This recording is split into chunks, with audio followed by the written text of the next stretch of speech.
कहूँ तो नहीं जान भैया ये तो रोज के ना बादर पानी के देख के सब भला कान हो का करबे मोर तो तू गाना चारा लुए हम बता था। अच्छा पानी पी के मर 4 गाना हो गए। ऐसे बात है भैया।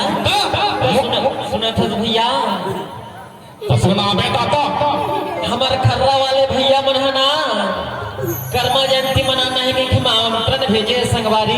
अरे बड़ा अब ये तो पहुंच गलोगे न लेकिन का कर मौसम के कारण थोड़ी विलंब हो गए। बर्फ लिखा का हैं बेरला माह अधिक कबल बर्फ की से लिखा का बर्फ ला तो सुना था भैया सुना मौसम घलो बढ़िया अनुकूल हो गए है नहीं। अब यहाँ दाई दी बहनी लड़का समान बुढ़िया जवान जम्मो जन सकला है भैया। अब जम्मो जन लग कर्मा जयंती के गाड़ा गाड़ा बधाई संप्रसिद्ध करत आवन भगवान गजानन जी के वंदना कर लेथन भैया। भगवान गजानन जी के सुरता कर लेथन। सुतोन कहते भैया तबे तो गोस्वामी की रामायण में कहे भैया अरे जिन कल युग केवल नाम आधारा और सुमरि सुमरि नर उतर ही पारा। इसने कहे भैया तो चल विंध्य विघन के हरैया गौरी के लैना गजा सन्नन स्वामी जिला मना ले संगवारी बोल गणेश भगवान की जय।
के